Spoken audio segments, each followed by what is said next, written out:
بسم اللہ الحمد للہ والصلاة والسلام علی رسول اللہ۔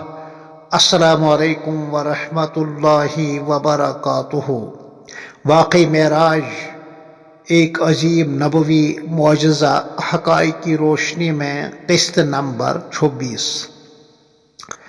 یہاں میں واقع معراج کے حوالے سے چند مزید باتیں عرض کرنا چاہوں گا۔ نمبر 1، حضرت اللہ جل مجدہ اپنی ذات اور صفات میں یکتا اور لا شریک ہے۔ اس کی شان ہے لم یزل ولا یزال حیا قیوما دائما ابدا لم یتخذ صاحبۃ ولا ولدا۔ وہ تب بھی تھا جب کوئی نہیں تھا، وہ تب بھی ہوگا جب کوئی نہیں ہوگا۔ اس کی تمام صفات جلالی و جمالی اس کی ذات کے ساتھ ہیں، اور اس کی ذات سے یہ صفات جدا نہیں ہے۔ انہی کمالی صفات میں سے ایک صفت صفت علم ہے، جو ازلی و ابدی اور سرمدی ہے۔ اس کی ذات اور دیگر تمام صفات ثبوتیہ کی طرح صفت علم میں کوئی تبدیلی نہیں، کوئی تجدد نہیں۔ چنانچہ حضرت اللہ جل مجدہ کے علم ازلی میں سفر معراج کے تمام جزیات تھے۔ ان میں 50 کو 5 بنانا بھی تھا، انہیں 50 نمازوں کو 5 بنانا۔ کیا یہ ممکن ہے کہ 24 گھنٹوں میں تمام دنیاوی اور دینی اور ذاتی معاملات کو انجام دینے کے ساتھ ساتھ 50 نمازوں کی ادائیگی بھی ہو؟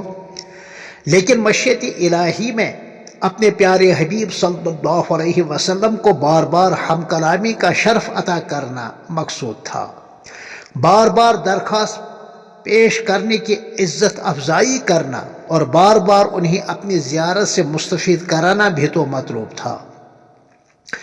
نیز آپ صلی اللہ علیہ وسلم کے توسل سے اس امت مرحومہ کو یوں نوازنا تھا کہ ایک نیکی پر کم از کم 10 نیکیوں کا اجر و ثواب طے ہے۔ پھر جیسا اخلاص ہوگا اور اس نیکی کی ضرورت اور اس کا داعیہ تقاضا جیسا ہوگا تو نیکیوں کی میٹر ریڈنگ میں بھی اضافہ ہوگا۔ گویا ہیٹر جیسا ہیٹر ویسا ہی میٹر، جیسا اخلاص اور جیسی محنت اور ایسا ہی اجر و ثواب، بلکہ اس سے بھی زیادہ۔ قرآن کریم میں ارشاد باری ہے، من جاء بالحسنۃ فلہ عشر امثالھا، پارہ 8 سورہ انعام آیت نمبر 161۔ امت ایک نماز پڑھے گی تو 10 نمازوں کا ثواب پائے گی۔ حضرت صلی اللہ علیہ وسلم کی واپسی ہوئی تو سیدنا حضرت ابراہیم علیہ السلام نے کچھ نہیں عرض کیا، اس لیے کہ ابراہیم علیہ السلام مقام نیاز پر فائز تھے، جہاں سکوت اور خاموشی ہی مناسب ہے۔ یا ایسا ہی ہے جیسا کہ مرید اپنے مرشد کی خانقاہ میں کہ وہ کان بنے نہ کہ زبان، لہذا ان کے لیے یہاں خاموشی مناسب تھی۔ البتہ سیدنا حضرت موسیٰ علیہ السلام بولے، اس لیے کہ وہ مقام ناز پر فائز تھے، جہاں بولنا پوچھنا معلوم کرنا اچھا لگتا ہے۔ یا ایسا ہی ہے جیسا کہ شاگرد اپنے استاذ کی درسگاہ میں کہ شاگرد زبان بنے، لہذا یہاں بولنا زیادہ مناسب ہے۔ حضرت موسیٰ علیہ السلام پر لاکھوں درود اور سلام، نیز انہیں امت کا کافی تجربہ بھی تھا، جیسا کہ انہوں نے خود ہی عرض کیا تھا، انی اختبرت امتی۔ چنانچہ انہوں نے خود عرض کیا، اے اللہ کے رسول، مجھے اپنی امت کا خوب تجربہ ہے۔ انہیں صرف 2 نمازوں کا مکلف بنایا گیا تھا، لیکن انہوں نے ان کی حق ادائیگی نہیں کی کما حق ہو۔ اس کو علم تصوف کی زبان میں یوں بھی کہہ سکتے ہیں کہ جو طالب خانقاہ میں بولے پوچھے خاموش نہ رہے، اور جو طالب مدرسے میں دارالعلوم میں درجہ میں کلاس میں نہ بولے نہ پوچھے، تو اس طالب کو خانقاہ سے اور اس طالب کو مدرسہ چھوڑ دینا چاہیے، کہ وہاں کان بن کر اصلاح ہوتی ہے خانقاہ میں، اور یہاں زبان بن کر درستگی ہوتی ہے یعنی علمی اداروں میں۔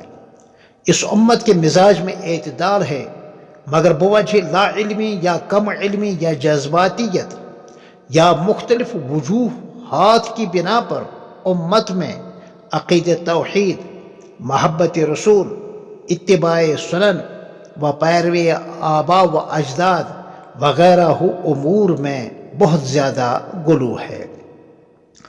الحمدللہ ہمارے علماء کرام وہ مفتیان اعظام اصلاح کرتے رہتے ہیں۔ چنانچہ احقر نے کئی سال پہلے 2016 میں اپنی 2 نئی کتابوں کو اسی تناظر میں ترتیب دے کر شائع کی ہیں۔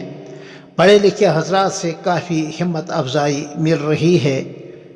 اعتدال پر لکھی ہوئی یہ 2 کتابیں، نمبر 1 محفل میلاد اور جلوس عید میلاد النبی صلی اللہ علیہ وسلم کیا ہے، کیوں ہے اور کیسے ہے کی روشنی میں 120 صفحات، اور دوسری کتاب عقید توحید کا انقلابی فلسفہ، نقل، عقل اور سائنس کی روشنی میں 152 صفحات کی یہ کتاب۔